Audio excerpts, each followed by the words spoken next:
अजित पवार ही महायुतीमध्ये आहेत, तरीही त्यांनी महाविकास आघाडीबरोबर पाठ लावलेला आहे.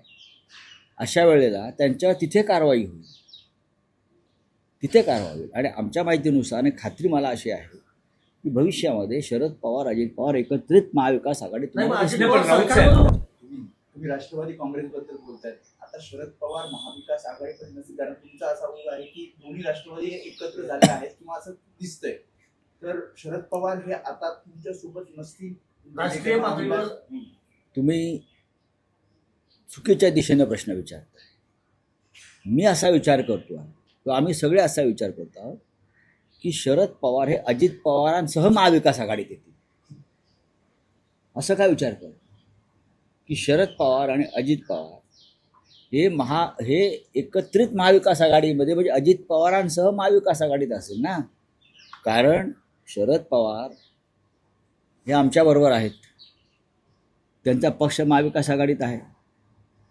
अजित पवार ही महायुतीमध्ये आहेत, तरीही त्यांनी महाविकास आघाडीबरोबर पाठ लावलेला आहे. अशा वेळेला त्यांच्यावर तिथे कारवाई होईल, तिथे कारवाई होईल. आणि आमच्या माहितीनुसार आणि खात्री मला अशी आहे की भविष्यामध्ये शरद पवार अजित पवार एकत्रित महाविकास आघाडीत त्यांना पडावं लागेल. एका दगडावर दोन पाय कसे ठेवणार, दोन दगडावरती पाय कसे ठेवणार? त्यांना काहीतरी एक सोडावं लागेल ना, किंवा काहीतरी एक स्वीकारावं लागेल. राऊतसाहेब, भाजपचे नेते अनेकदा आठवण करून देत असतात, सिंचन घोटाळ्याची फाईल अजून ओपन आहे. बघा, मेलं मेंढरू आगीला भीत नाही. तुम्ही त्यांना एकदा क्लीन चिट दिली आहे ना, तुम्ही एकदा क्लीन चिट दिली आहे या सगळ्या घोटाळ्यात. स्वतः प्रधानमंत्र्यांनी गर्जना करून पण ते सरकारमध्ये आले. आता कोणत्या तोंडाने तुम्ही त्यांची फाईल ओपन करणार आहात?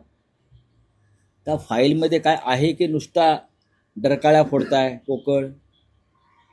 छगन भुजबळ यांच्या विरोधामध्ये किती बोंबा मारल्या, ती पहिली केस आहे. छगन भुजबळ 2.5 वर्ष जेलमध्ये राहिले, आमच्यासारखे लोकही राहिले. पण आज भुजबळच्या सर्व प्रकरणामध्ये ईडीपासून EOW पर्यंत त्यांना निर्दोष असल्याचा निकाल दिला. याबद्दल या राज्याच्या गृह खात्यानं आणि ईडीनं प्रायश्चित घेतलं पाहिजे.